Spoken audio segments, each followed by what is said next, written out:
The first bill of the season was meant to arrive quietly, folded inside the ordinary household correspondence like any other account, but Verity Ashworth read every line of it before the tea had gone cold.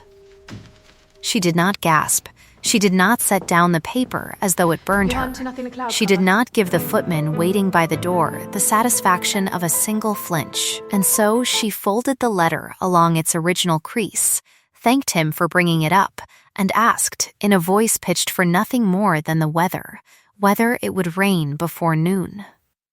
Rothmere Hall in the spring of that year stood the way it always stood, gray stone drawing itself up out of green parkland, as though it had been built expressly to look down on whoever approached it, and the sun that morning fell across its long windows with the particular indifference of a sun that had shone on grander griefs than this one, and intended to shine on smaller joys by afternoon. No thunder marked the letter's arrival. No portrait in the long gallery turned its painted face away. The clocks did not stop, and somewhere below stairs a girl was laughing at something that had nothing to do with account books or duchesses, and the laughter carried up through the old floors the way ordinary happiness does, unconcerned with who might be listening above it. The letter, when Verity unfolded it again in the privacy of her own sitting room, itemized in a clerk's careful hand the sum owed quarterly for the use and maintenance of the rooms she occupied as the Duke of Rothmere's wife, rooms that had been hers, by marriage and by law, for 3 years. It called the arrangement an economy. It called her contribution a convenience to the estate. The word convenient would follow her through that whole year, the way a smell follows a house long after the thing that made it has been thrown out, and she would come to recognize it instantly, in whatever gentle disguise it wore, as the sound of her own worth being quietly subtracted from a ledger someone else kept. She had married Lucian Ashworth, 9th Duke of Rothmere, in a manner nobody in the county had thought romantic, and few had thought scandalous, because there had been nothing in it to gossip about beyond its plainness. Her father, a country parson with more books than sense and more sense than money, had died owing the Rothmere estate a sum so large that it had taken the old duke's solicitors 2 full days to explain it to her in words she could understand, and by the time they had finished explaining, the debt had already been settled by an arrangement that made her, within the month, a duchess. Nobody used the word bought. Everybody, in some fashion, meant it. Her Aunt Beatrice, who had come to live at Rothmere in the extended shadow of that arrangement, and had never once considered leaving it, liked to say that Verity had fallen upward, as though gravity itself had made an exception for a clever girl in reduced circumstances, and she said it with such warmth that it took Verity the better part of a year to notice the warmth cost her something every time it was spent. It was not affection. It was rent, collected in a different currency.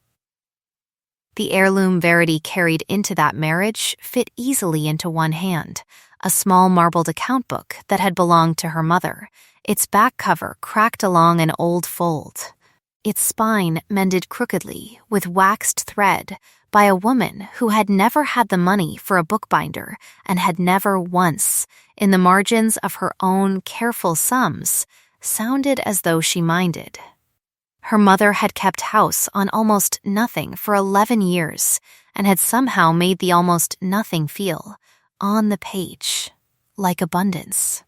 Because beside every column of pence spent on flour or candles or mended shoes, she had written some small, private observation that had nothing to do with money at all.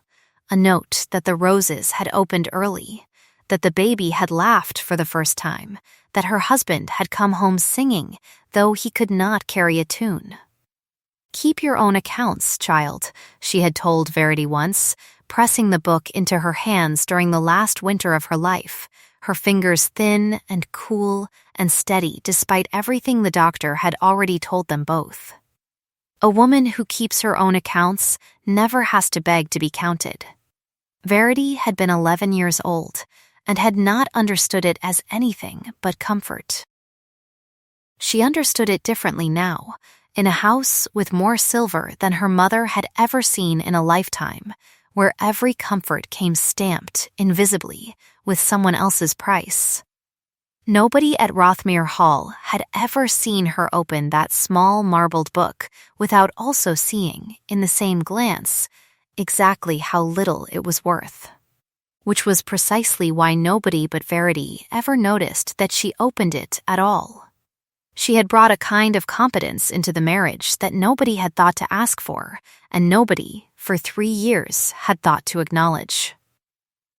It was Verity who had noticed, within a month of her arrival, that the head cook was quietly diluting the household wine and pocketing the difference, and who had corrected it without a single servant losing a post or a single guest noticing a change in the vintage. It was Verity who had reorganized the linen stores so that nothing rotted in the damp east wing anymore, and Verity who had found, in an unopened trunk in the old nursery, 3 generations of unpaid tradesmen's bills that the previous housekeeper had simply been too frightened of the old Duke to mention, and had settled them so discreetly that the tradesmen themselves had never known to be grateful to anyone but Providence. No one saw any of it. That, too, was familiar. She had grown up watching her mother run an entire household on affection and arithmetic, both invisible currencies, and she had absorbed, without ever being taught it, the particular loneliness of being the only person in a room who knows exactly how the room continues to function. It is a curious fact of grand houses, the kind of fact nobody says aloud at dinner, that the people who keep them running are very often the people those houses are least inclined to see. The rent notice, then, was not really the first injury. It was only the first one delivered on paper, with a wax seal, in a clerk's tidy hand, as though someone had finally decided that all the smaller, wordless injuries deserved a formal accounting. Lucian Ashworth had inherited Rothmere at 26, already known through 3 counties as a man whose silences unsettled more than other men's shouting, and in the 3 years since Verity had come to his house, she had learned to read those silences with the same care her mother had once brought to a column of figures. He was not cruel in any way the law would recognize. He simply did not spend himself on her, the way he did not spend himself on anything he had not chosen freely, and there was a difference, she had come to understand, between a man who withholds affection because he has none to give, and a man who withholds it because he is guarding something he has decided the world may not have. Which kind of man he was, Verity did not yet know. Nobody at Rothmere Hall knew, in fact, what the Duke felt about anything, which was precisely why the household had learned to read his notice the way sailors read weather, as the one reliable sign of what was coming. It was Mrs. Prescott, the housekeeper, who brought the rent ledger up to Verity's sitting room 3 days after the letter, ostensibly to discuss the household accounts for the coming quarter, though Verity understood within the first minute that the true purpose of the visit was to watch her receive the news in person. Mrs. Prescott had served the Ashworth family for 32 years and had earned, in that time, the particular authority of a woman who could deliver an insult wrapped so carefully in concern that the insult itself seemed almost incidental. "I did want to come up myself, Your Grace, rather than let a footman carry such news," she said, settling herself in the chair Verity had not offered, "because these things are better said with a friendly face attached to them." It was not a friendly face. It had never once, in 3 years, been a friendly face, and Verity had learned long ago that Mrs. Prescott's concern arrived only ever in the shape of a warning about how things looked. His Grace felt it only proper, Mrs. Prescott went on, that the rooms should generate the same return as any other let apartment in the house, given how very fine they are, and given how very convenient it has always been, hasn't it, that you should have them without a thought to the expense? The word landed exactly where it was meant to land. It sounded, on its surface, like an observation about furniture. Underneath it lay the much older accusation that Verity had never quite earned the roof over her own bed, that her presence in this house had always been a courtesy rather than a right, purchased at her father's expense and extended now, quarter by quarter, only for so long as it suited someone else's ledger. Verity set down her needlework, though her hands did not shake, and said that she was grateful His Grace had thought of a system so fair that it applied even to her, and that she would of course see the sum paid promptly, since nothing displeased her more than an account left carelessly open. It was, on its face, entirely agreeable.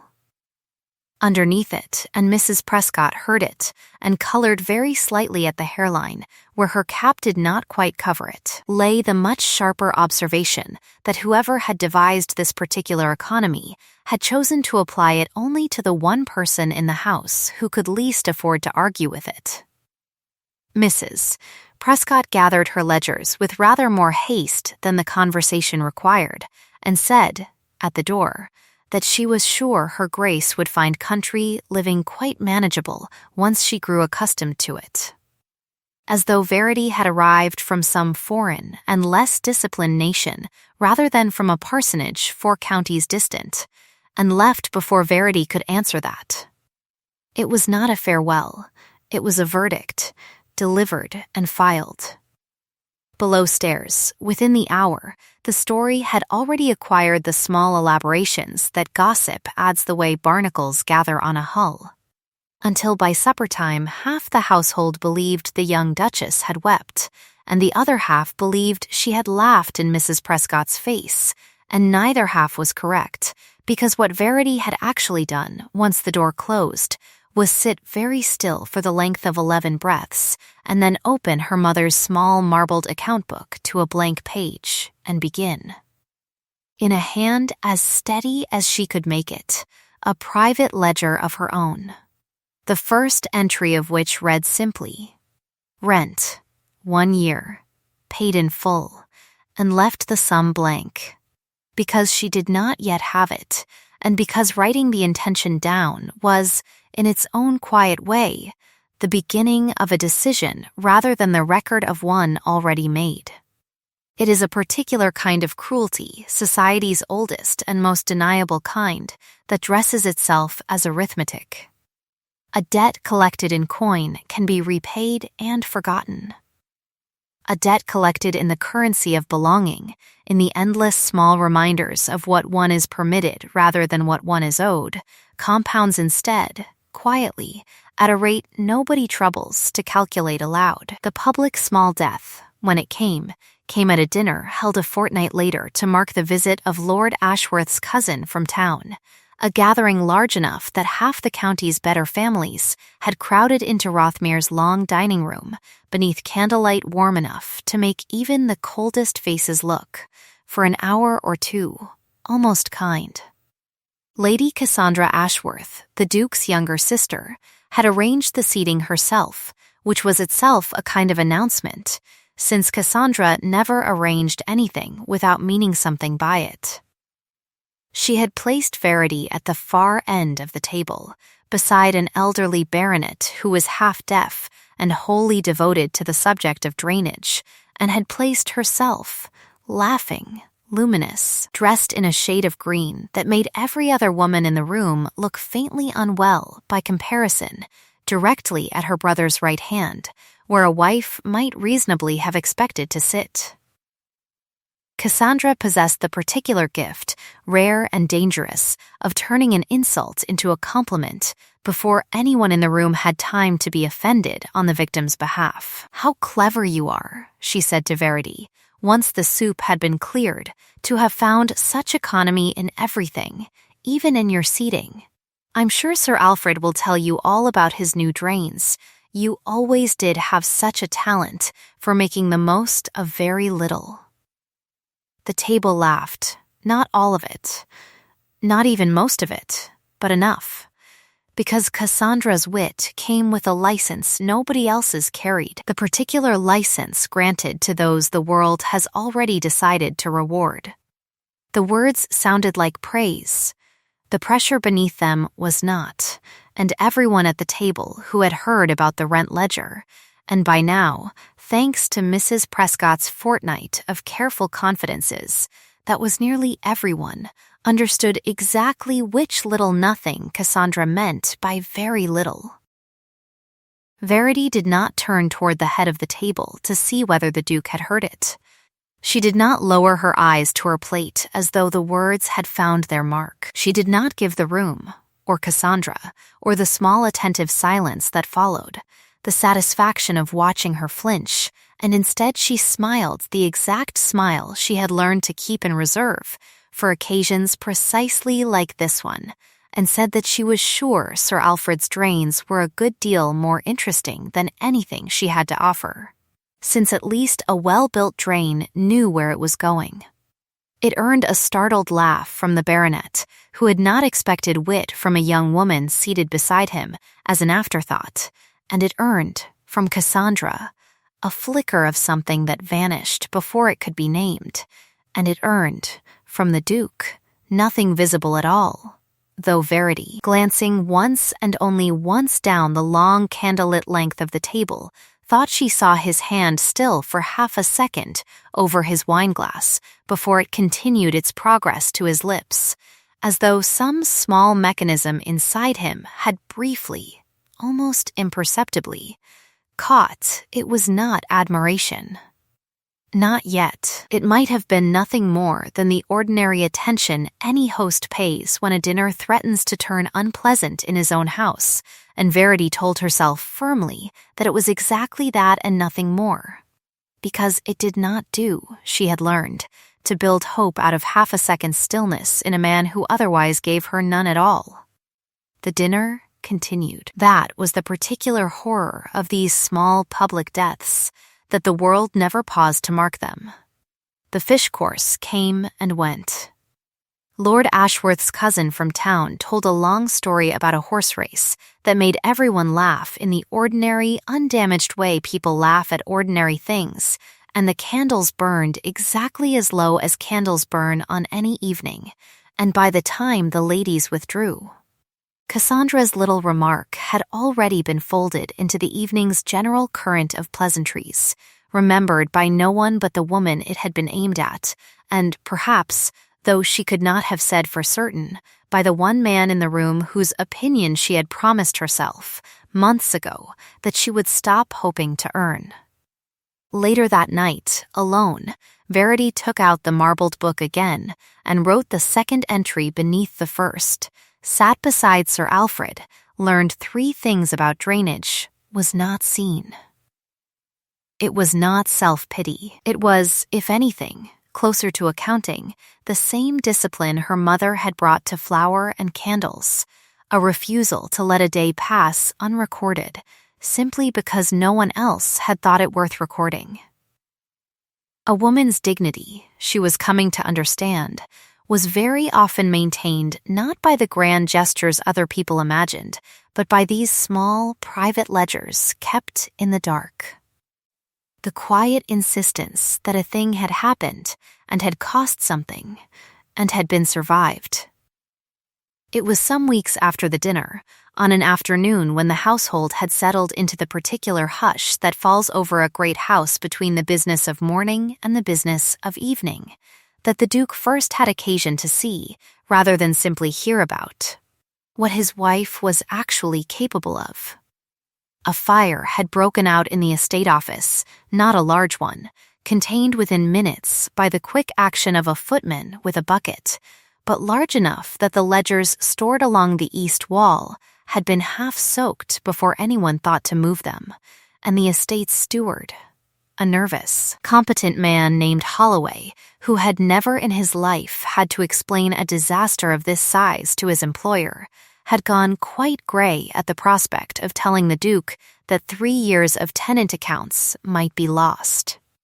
It was Verity who came upon the scene first, drawn by the smell of smoke, and Verity who, rather than wringing her hands or sending for someone with more authority and less usefulness, simply set to work, separating the salvageable pages from the ruined ones, laying the damp sheets flat across every clear surface in the room, calling for more footmen and more blotting paper in a voice calm enough that the frightened ones calmed in response to it rather than around it. She did not know, when she began, that the Duke had come down from his study at the first smell of smoke and stood for some minutes in the doorway of the estate office, unremarked, watching his wife direct the salvage of records that would otherwise have cost the estate a season's worth of confusion and dispute with half its tenants. She worked for 2 hours without once looking toward the door. When at last she did glance up, wiping ink and ash from her hands with a handkerchief that had certainly not been meant for the purpose, she found him already gone, though Holloway, red-faced and profoundly grateful, told her afterward that His Grace had stood there the whole while and had said, upon finally turning to leave, only that it seemed the household had, after all, one competent person in it. He had not said which one he meant. He had not needed to.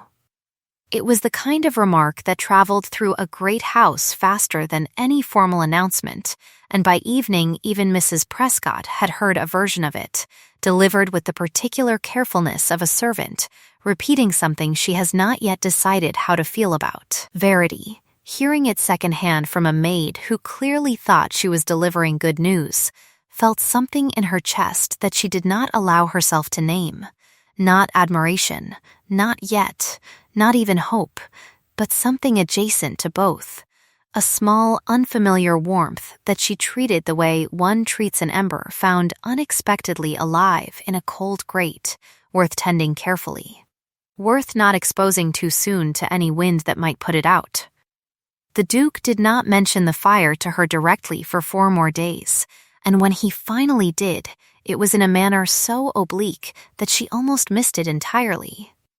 They had met, as they occasionally did, at the foot of the great staircase on their way to entirely separate engagements. He bound for the stables, she for the small drawing room where she conducted what little correspondence her position still permitted her, and he had paused, unusually, rather than simply inclining his head in the customary manner that passed between them for greeting. Holloway tells me the tenant ledgers survived the fire in better order than they were in before it started, he said, in the dry, level voice that Verity had come, over 3 years, to recognize as the closest thing he permitted himself to warmth. I understand I have you to thank for that. It was not gratitude exactly. It was closer to an accounting, an acknowledgement of a debt owed, and Verity, who had spent 3 years learning to expect nothing from this particular ledger, found herself unprepared for the strange dignity of being, for once, on the receiving end of a fair one. She told him it had been no trouble, that she was glad to have been useful, and regretted the word the instant it left her mouth, because useful was a word this house had trained her to distrust, a word Cassandra used the way one uses a very small, very precise knife. But the Duke did not use it that way. He looked at her for a moment longer than the exchange strictly required, his expression giving away nothing she could name, and said only that usefulness was a rarer virtue in this house than people liked to admit, and that he did not intend to let it go unaccounted for again. It was not admiration. It was not yet anything she was permitted to call by its true name. But it was notice, plain and undeniable, the first real notice the Duke of Rothmere had ever paid her in 3 years of marriage, and notice Verity would come to learn before that year was finished was never a simple gift in a house like this one. It elevated. It also, in the same instant, painted a target on whatever it touched, and somewhere below stairs, in a room where Mrs. Prescott kept her own private ledgers of who was rising and who was not, the housekeeper had already begun, very quietly, to take note of exactly how long the Duke had lingered at the foot of that staircase, and exactly what his face had looked like while he lingered there, and had begun, with the same care she brought to every other account in that house, to decide what ought to be done about it. Cassandra heard of the exchange before the day was out, delivered to her in the particular hushed, delighted tone servants use when they believe they are bringing their mistress useful intelligence rather than kindling, and she received the news the way she received most inconvenient facts, by smiling, by saying how touching, by remarking to no one in particular that it was a wonder what a little fire could do for a woman's prospects, and by retreating to her own rooms to sit for a long while in front of her glass, considering, with the cold clarity she brought to everything that threatened her position,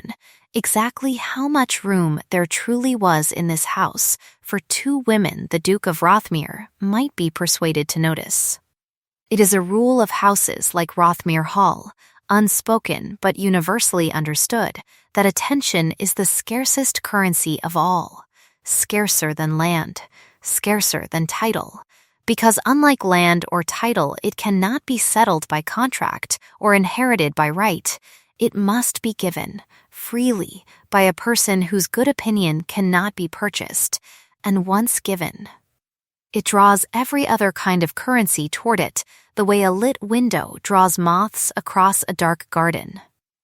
Verity did not yet understand how much danger lived inside that small, unnamed warmth in her chest, nor how carefully it would need to be guarded in the months ahead, not only from the world's notice but from her own.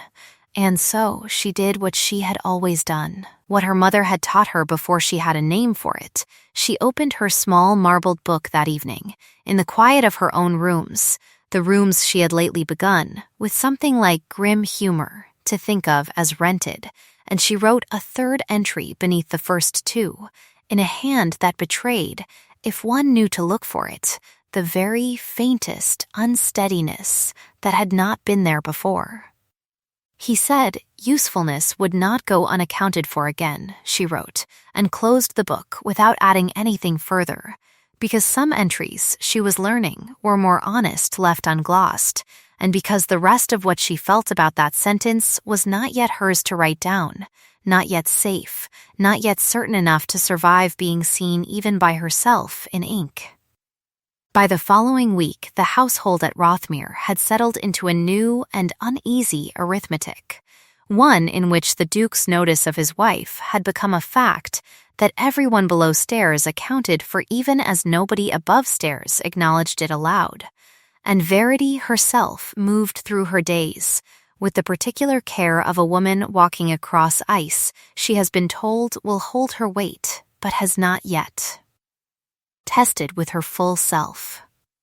The veiled duels began in earnest at dinner, where Lucian had taken, without any announcement, to directing more of his dry conversation down the table toward her end rather than confining it entirely to Cassandra's, and where Cassandra had taken, in response, to sharpening her wit until it drew blood more efficiently than before.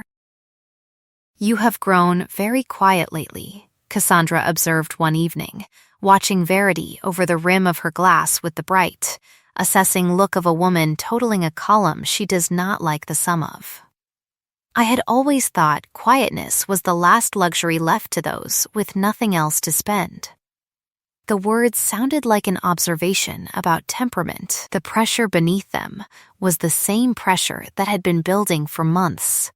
The accusation that Verity's silence was not dignity, but poverty dressed as dignity, and Verity, setting down her fork with the unhurried precision she had practiced until it looked effortless, replied that she had always found quiet a good deal cheaper than quarreling, and a great deal more useful besides,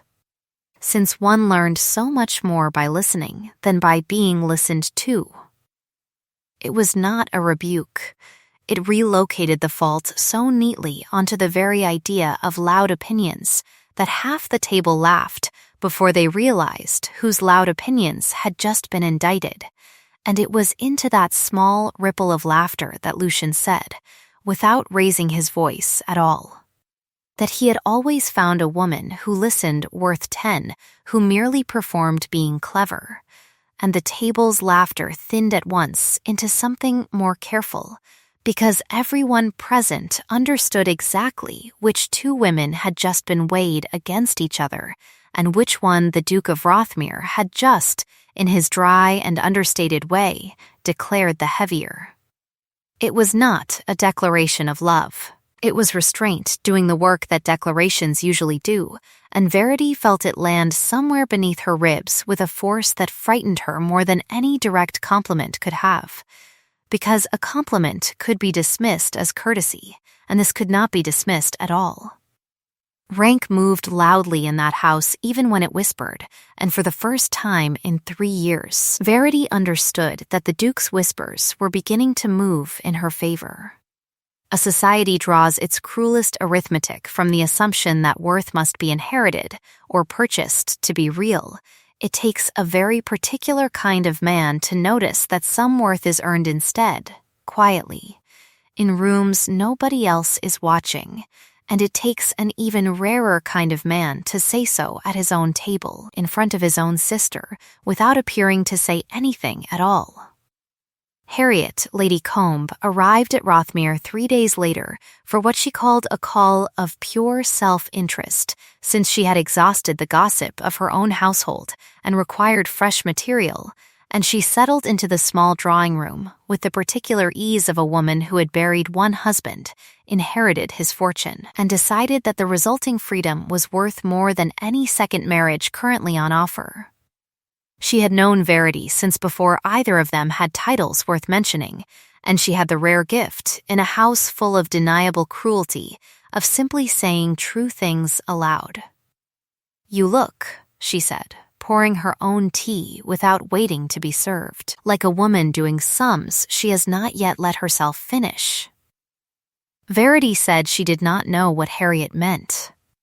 Harriet said that she meant precisely what she had said, and that she had watched the Duke of Rothmere, across an entire dinner the previous month, look at his wife the way a man looks at a ledger he suspects is about to prove him wrong about something he has believed for years. And that if Verity intended to go on pretending she had not noticed the same thing, she would need better company than Harriet, who had buried one husband and had grown allergic to watching good sense go to waste twice in one lifetime. Verity, laughing despite herself, said that noticing a thing and being permitted to hope for it were not the same arithmetic at all. Harriet said that was, in her considerable experience, exactly the kind of sentence a woman told herself right up until the moment she stopped needing to, finished her tea, kissed Verity's cheek, and left before Verity could construct any further defense, taking with her the small, unbearable comfort of having been seen clearly by someone who expected nothing from the seeing but honesty.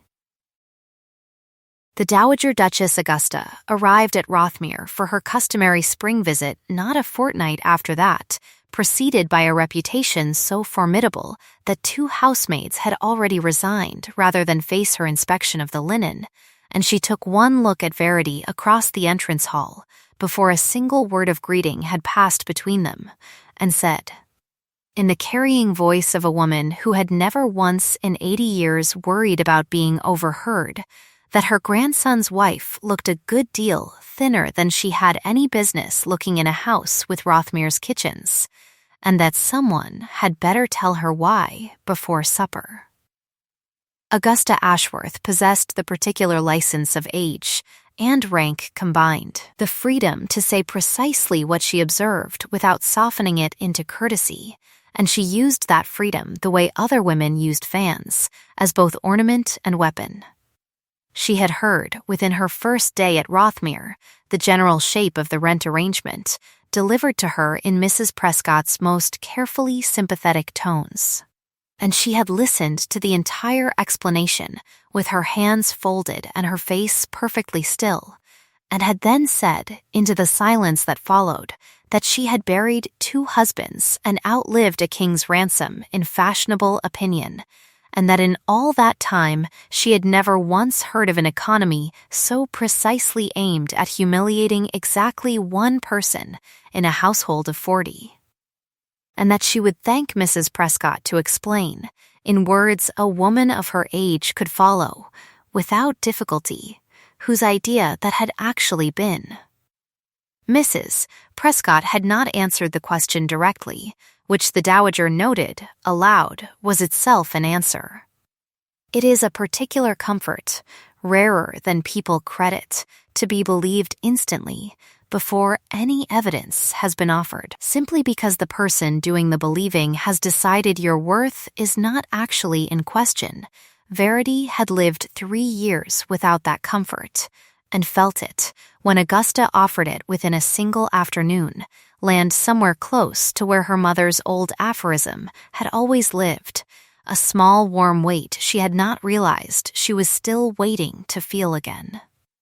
It was on a rain-heavy evening not long after Augusta's arrival that Verity, crossing the gallery toward her own rooms later than she intended, heard 2 voices through a door left carelessly ajar and stopped without meaning to, the way one stops at the edge of ice that has just, audibly, begun to crack somewhere beneath a companion's foot. Cassandra's voice, low, urgent, entirely without its usual bright polish. She has made herself useful enough that Lucian is beginning to look at her the way he ought to have looked at Miss Farrow, and I will not stand by and watch 3 years of patience undone because a parson's daughter learned to read a ledger. Mrs. Prescott's voice, lower still, careful in the particular way of a woman choosing words she intends to be able to deny later. There are ways to remind a house who its true mistress ought to be, my lady, ways that need no scandal attached to your name at all, only to hers, and a woman already known for marrying convenient does not need much persuading before the world believes worse of her. Verity did not hear the rest. She withdrew from the doorway with the same careful stillness she had learned to bring to every crisis in that house, her pulse loud in her own ears, the word convenient ringing in her exactly the way it had rung the first morning the rent letter arrived, and she carried the fragment of conversation back to her rooms the way one carries a coal too hot to hold comfortably and too dangerous to drop.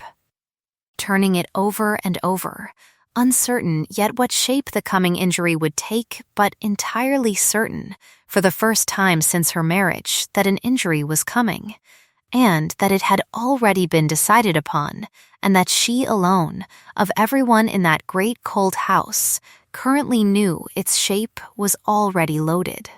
The shape arrived 11 days later in the form of a sealed letter delivered not to Verity, but to the Duke himself, brought up by his own solicitor from London, with the particular gravity of a man who has read something he wishes he had not. And by the time Verity was summoned to the study that evening, the fire already lit against the evening's chill. She understood from the set of Lucian's shoulders alone that whatever waited in that room had moved considerably beyond the small deniable cruelties she had learned to survive. "The Rothmere Star," he said without preamble, once the solicitor had withdrawn and the door had been closed, "is missing from the vault." It had not, in 3 years, mattered much to Verity. A heavy sapphire pendant kept for ceremonial occasions she had attended perhaps 4 times in her married life, worn once at her own wedding, and returned afterward, she had assumed, to the vault where every Rothmere bride's jewel eventually returned. "It has been missing," Lucian went on, his voice carrying none of its usual dryness now, stripped down to something flatter and more careful, for some months, according to the last inventory, and a receipt has come into the solicitor's hands from a jeweler in London recording its sale. 6 weeks past. By a woman answering to your description, for a sum that happens to match, almost to the shilling, the amount presently owed on your quarterly rent. He said it the way a man reads out a verdict he has not yet decided whether to believe, and Verity, standing very straight in the middle of that familiar room, felt the floor of her whole careful life tilt beneath her, the way a floor tilts in the first instant of an earthquake, before the mind has caught up to what the body already knows. It was not embarrassment now. It was not the small social death of a barbed remark at dinner, absorbed and outlived within the hour. This was a criminal accusation, theft from her own husband's vault, dressed in exactly the shape her enemies had spent 3 years preparing the world to believe of her, that she had married for money, and would, when money grew scarce enough, take more of it by whatever means were left to her. And the word convenient hung over the whole accusation now like a verdict already rendered, since a woman known to have married convenient needed, everyone would agree. Very little persuading before the world believed the rest. If it were proven, or even widely enough believed, it would not merely cost her Rothmere. It would cost her the very name Hale had left her, the only inheritance her father's debts had not already consumed, and it would leave the Duke himself, whatever his private feelings, with no honorable course but separation, since no man of Lucian's standing could keep, as his Duchess, a woman formally accused of stealing from his own house. "I did not sell it," Verity said, and heard her own voice come out steadier than she had any right to expect. "I have never in my life held it outside the 2 occasions ceremony required." Lucian looked at her for a long moment, his face giving away, as it always had, almost nothing, and said only that he had not yet decided what he believed, which was, Verity understood even through the cold shock of the accusation, a kind of honesty rarer and more valuable than an immediate declaration of faith would have been. Because a man who withheld judgment until he had examined the evidence was a man whose eventual belief, once earned, could actually be trusted.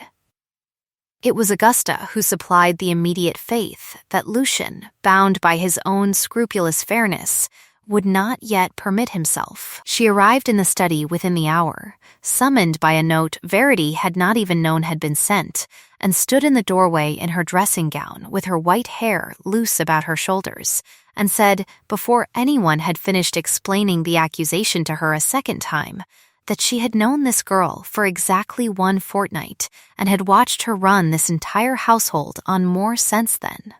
The rest of the family combined, and that she would sooner believe the sapphire had grown legs and walked to London itself than believe Verity Ashworth capable of the low, grasping theft this letter described. And that whoever had written it had made, somewhere in its careful details,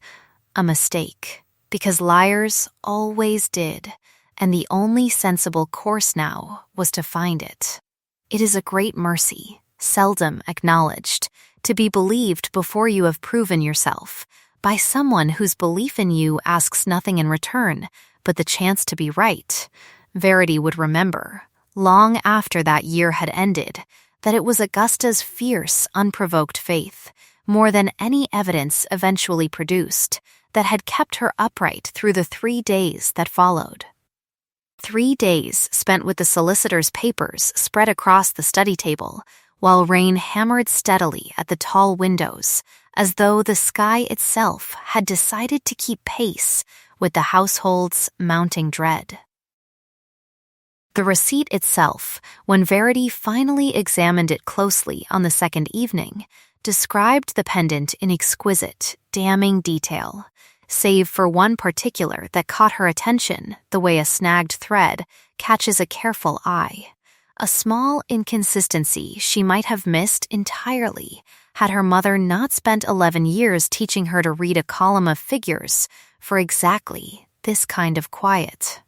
Error. The receipt described the pendant's clasp as a simple hook fastening, plain gold, the kind found on ordinary jewelry rather than ceremonial pieces, and Verity, who had worn the Rothmere star exactly once at her own wedding, remembered with sudden, absolute clarity the particular awkwardness of its fastening, a double clasp set with 2 small seed pearls that had caught in her hair and required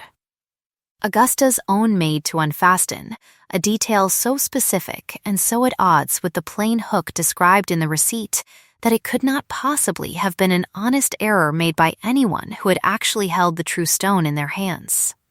"There it is," Verity said aloud, and heard her own voice sound strange to her, flat with the particular shock of having found, at last, solid ground beneath what had felt for 3 days like open water.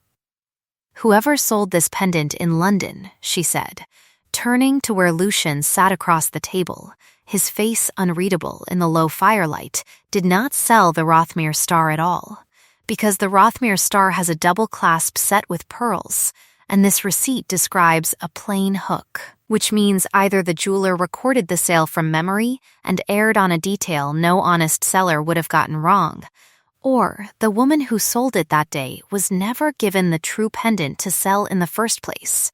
only a copy close enough to pass for it at a glance, which means the true star has likely never left this house at all. Augusta, leaning forward with the sharp attention of a woman twice this family's age and 3 times its patience for nonsense, asked who besides the family had ever handled that particular clasp closely enough to know it wanted a copy made correctly. And it was Lucian, his voice very quiet now, who answered that only his own valet, the vault's keeper, and the housekeeper responsible for the family jewel's upkeep had ever had occasion to hold that pendant outside a ceremony, and that the housekeeper's own hand, Verity noted a moment later, comparing the anonymous accusation's careful, looping script against the household ledger's misses. Prescott herself maintained, shared an unmistakable flourish on the letter S, an old-fashioned double curl taught, Augusta confirmed at once, by exactly one governess in exactly one generation of housekeepers trained at Rothmere 30 years before, a detail small enough that Mrs. Prescott herself, drafting her anonymous accusation with every other care taken to disguise her hand, had never thought to disguise. It was not proof enough yet to satisfy a court, but it was proof enough to satisfy a household, and proof enough Verity saw at once in the sudden stillness of her husband's face, to satisfy a man who had spent 3 days withholding judgment precisely, so that when his judgment finally arrived, it would arrive whole and unshakable rather than merely convenient. Lucian rose from the table without a word and crossed the study to the bell pull, and the summons that followed brought Mrs. Prescott to that room within the quarter hour, her composure already fraying at the edges the moment she saw the receipt laid open beside the ledger, bearing her own unmistakable hand, and what followed was not shouting, was never shouting, was instead the particular cold quiet of a household's foundations being examined in front of the one person who had built the crack into them, Mrs. Prescott's careful concern dissolving by degrees into something far less composed, as Augusta observed, with the dry relish of a woman who had waited 80 years to see exactly this kind of reckoning delivered properly. That a housekeeper who could forge a receipt so skillfully might have made an excellent solicitor had the world arranged itself differently, and that it was a pity such talent had been spent instead on trying to ruin a girl whose only offense had been doing her work better than the woman meant to supervise her. Cassandra's name did not come up that night, not directly, though Verity watched her husband's jaw tighten very slightly at the mention of who might have commissioned such a forgery, and understood that whatever reckoning waited for his sister had been deferred rather than abandoned, held in reserve the way Verity herself had learned to hold so much in reserve across 3 careful years. The storm outside had not slackened at all by the time Mrs. Prescott was finally dismissed from the room, sent to await the family's decision under a confinement that was not yet called disgrace, only because no one present wished to say the word aloud, and Verity, left alone in the study's firelight with Augusta's satisfied silence and her husband's unreadable stillness, felt the whole enormous weight of the last 3 days finally begin to loosen in her chest, replaced by something both lighter and far more dangerous, an awareness that the man across the room had spent those same 3 days not doubting her at all in the end, but fighting, in his own guarded fashion, to prove her innocence in a manner unimpeachable enough that no one ever again could accuse him of favoring a wife he had married only for convenience. Augusta, reading the room with the particular shrewdness of the very old, rose at last, declared herself entirely too tired for any more drama before midnight, and left the two of them alone, with nothing between them now but the fire, the rain against the windows, and 3 years of careful distance that had, in the space of a single reckoning, become suddenly and unbearably difficult to maintain. And it was into that charged and narrowing quiet that Lucian finally turned from the dying fire to look at his wife directly, his face lit gold on one side and shadowed on the other, and said her name, only her name, in a voice that had already begun, before either of them had decided to let it, to shed the last of its careful authority. He did not close the distance between them all at once, but in the measured increments of a man unaccustomed to crossing distances he had spent years maintaining on purpose, one step that brought him past the desk, another that brought him within the fire's failing light, a third that stopped him near enough that Verity could see, for the first time in 3 years of marriage, that his eyes were not unreadable at all, only carefully guarded, the way a door is not truly locked so much as it is simply never opened. "I have spent 3 years," he said, and his voice had lost entirely now the dry authority that governed every other room in that house, telling myself that the arrangement between us was a fair one, honestly kept, nothing owed beyond what the settlement required. I told myself that because it was easier than admitting what I actually felt the evening you walked into that fire-damaged office and made order out of it while grown men stood useless around you. I told myself that again the night you answered my sister at my own table, and I found I could not stop watching the exact shape of your composure, wondering what it would cost you to keep it, and wanting, God help me, to be the reason it was never tested again. Rain struck the windows in long, unbroken sheets, and somewhere beyond the wall's thunder rolled low and distant, the whole house seeming to hold itself very still around the two of them, the way a room holds its breath before a verdict is read aloud.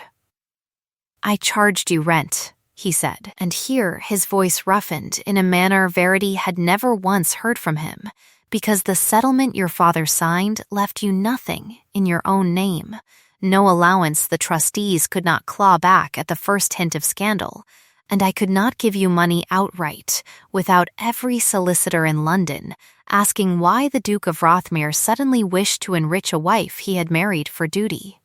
So I built you an account instead, disguised as a debt, one no trustee could touch because it looked, on paper, like exactly the cold arrangement everyone already believed us to have.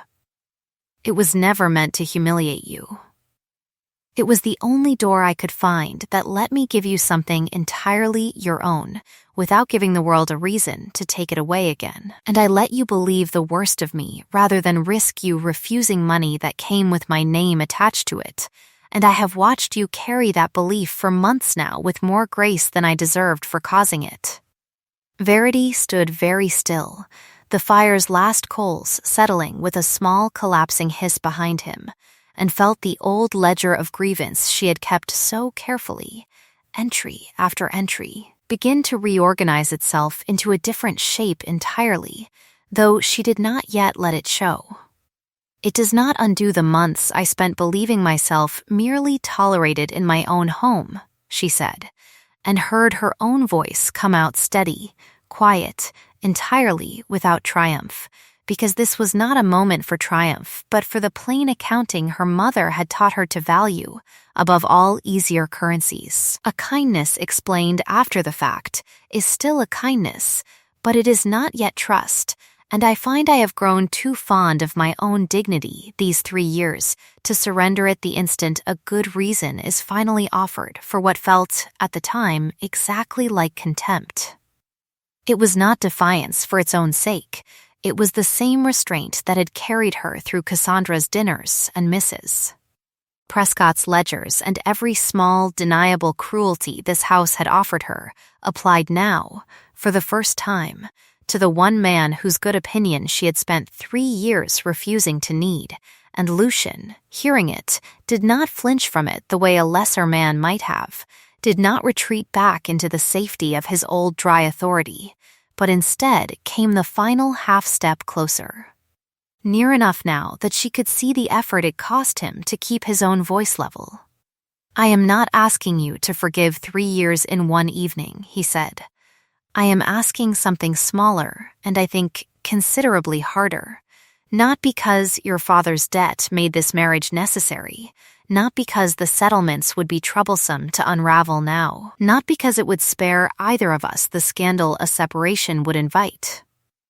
I am asking you to stay and to let this be real between us, for no reason grander than that I wish it, and that I have wished it, quietly, for longer than I let myself admit even to Holloway's ledgers, and I find I would very much like to know, before this storm breaks, whether you wish it too." It was the anaphora of a man who had spent his whole life speaking in careful, guarded sentences, finally choosing, deliberately, to strip every guard away and leave only the plain repeated shape of his own wanting, and Verity, who had catalogued in her private mind across 3 long years every devastating thing she might one day say to this house and to the people in it, found that none of those old unspoken retorts were the ones she reached for now. She thought of her mother's small marbled book, waiting even now in the drawer of her writing table, its cracked cover and its waxed thread spine, and the maxim pressed into her along with it before she had been old enough to understand what it would cost her to live by. "A woman who keeps her own accounts," she said slowly, watching his face for the first time without any need to guard her own in return, never has to beg to be counted. "I did not marry you to be counted as a convenience, and I have spent 3 years refusing to let myself be one, however this house chose to name me. But I find, standing here now, that I do not wish to go on keeping my own accounts alone, and if what you are offering is real, and not merely kindness dressed up in the shape of confession, then yes, because I wish it too." It was not a collapse. It was, if anything, the opposite, the sound of something long suppressed finally reaching the surface without shattering on the way up, and when the tears came, quiet and few and entirely, without the drama this house had spent 3 years bracing itself against. Lucian did not reach for her the way a man reaches to stop weeping he finds inconvenient, but simply took her hand, the plain, unadorned hand that had spent 3 years managing linens and ledgers and other people's crises without once being offered anything in return, and did not let it go, not when she wiped her own face with the back of the other one. Not when the fire finally guttered out entirely and left them lit only by the intermittent white flare of lightning through the long windows, not for a long while after either of them had anything further to say. Some griefs, she had learned young, from a mother who wrote joy into the margins of her poorest accounts, are not weakness surfacing, but truth finally permitted to breathe. And this was that kind, brief, dignified, and entirely her own. The storm broke fully before midnight and had exhausted itself by morning, and the weeks that followed Rothmere's reckoning moved with the particular swiftness of a house correcting a long-standing error once its foundations were finally examined honestly.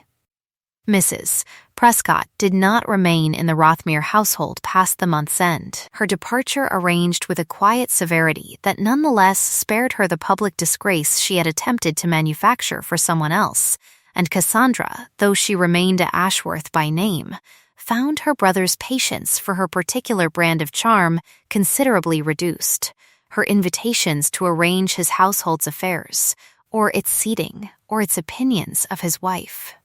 withdrawn without ceremony and without the possibility of appeal, so that within a season the county had quietly begun to notice how rarely Lady Cassandra's wit found an audience willing to laugh at Verity's expense anymore, and how much smaller her particular kind of influence had grown once it no longer had her brother's silent tolerance to shelter in. It is a fact society rarely says aloud, though it proves itself in house after house, that cruelty licensed by proximity to power withers remarkably fast once that proximity is quietly withdrawn. Verity did not spend those months in idle vindication. She had watched, across 3 careful years, exactly how much of Rothmir's tenant land still limped along under old debts and worse management. The same kind of quiet neglect her own father's parish had suffered before poverty finally killed him, and she had begun, in the margins of her own small marbled book, sketching what a different kind of account might look like. A school for the tenant children who currently had none, built from the very rents and economies this house had once used against her. Turned instead toward the people who had always been invisible in exactly the way she once was. Lucian, once he understood what she was building, gave her the whole of the old dower house to build it in, and gave her, more importantly, the one thing she had wanted from him longer than she had allowed herself to admit: his open and public support of a project that bore, from its very foundation stone, her name rather than his. Some months later, on a bright autumn morning bearing no resemblance at all to the storm that had broken over Rothmere the previous spring, the whole county gathered on the lawn before the newly finished schoolhouse to see it opened. Tenant families, in their good but modest clothes, standing shoulder to shoulder with the same fine families who had once laughed, however partially, at Cassandra's careful cruelties and the doubters among them, the ones who had spent 3 years repeating that a parson's daughter married convenient could never truly belong at Rothmere, stood now in a crowd grown unexpectedly quiet, watching children file into a building that existed only because that same parson's daughter had refused, in the end, to let her own account of her worth be written by anyone else. Lucian stood before that hushed crowd with Verity beside him, not behind him, and not merely before him, but beside him, in the particular positioning the whole county had learned, by now, to read correctly. And when he spoke without notes, in the same plain, unguarded voice he had used the night the storm broke, stripped entirely of the dry armor that had governed every public word he had ever spoken before that year. "There are those among you," he said, and his gaze moved deliberately across faces that had once repeated, in careful whispers, every unkind word this county had ever found for his wife, who believed, when my Duchess first came to this house, that she brought nothing with her but her father's debt and very little claim on anyone's respect. You were wrong. Every ledger this estate has kept in 3 years runs cleaner for her hand upon it. Every tenant who will walk through those doors behind me owes their schooling to a woman this county once thought too poor in consequence to be worth noticing. Every kindness I have received in this marriage, I received long before I deserved it, and long before I had the courage to say so aloud.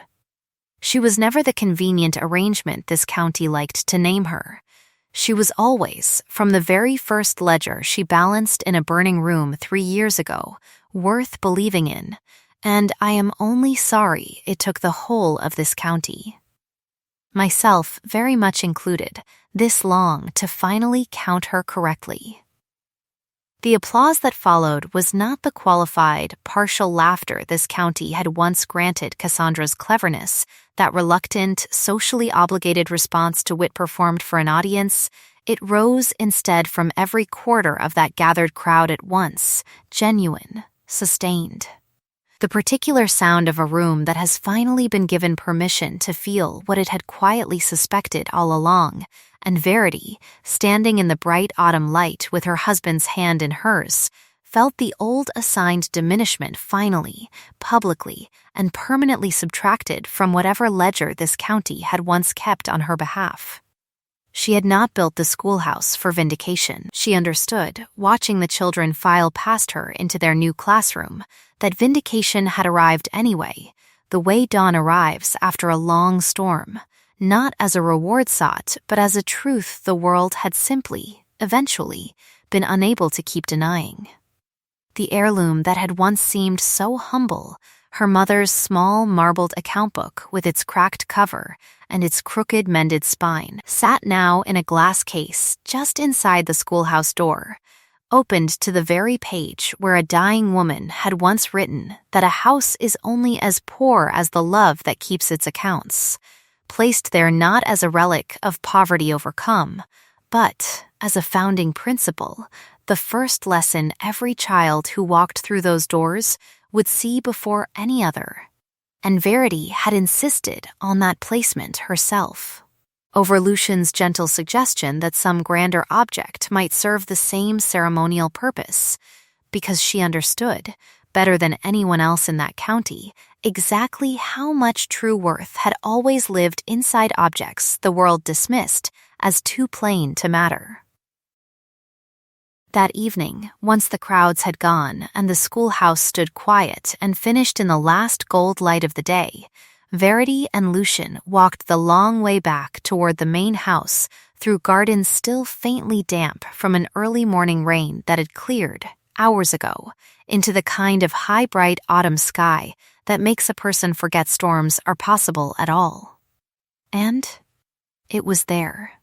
at the edge of the lawn where the old house rose up gray and settled against the evening, that Lucian stopped, took both her hands this time rather than one, and said that he did not think either of them had ever properly finished the conversation the storm had interrupted months before. It was not perfect, he said, this arrangement between us, not easy. God knows, not the story either of our families would have chosen to write for us at the start. Verity, watching the last light move across his face, thought that no, it had not been easy, that she had spent 3 years learning to survive a house that had wanted to erase her before it ever learned to see her. That the man standing in front of her now had wounded her as thoroughly as he had eventually redeemed himself, and that neither fact canceled the other out so much as sat honestly beside it, the way her mother's ledgers had always let joy and hardship share the same modest page, without either one needing to apologize for the other's presence. It does not have to be perfect, she said, and heard in her own voice the particular calm of a woman who had finally, after everything, been allowed to keep her own accounts in the open rather than in secret. It only has to be shared, honestly, by 2 people who have finally stopped keeping separate ledgers of what the other one owes. That, she thought, was more than enough, more in fact than she had ever truly let herself hope for on the cold spring morning 3 years ago when a country parson's frightened daughter had first walked through Rothmere's great doors, believing herself nothing more than a debt quietly settled,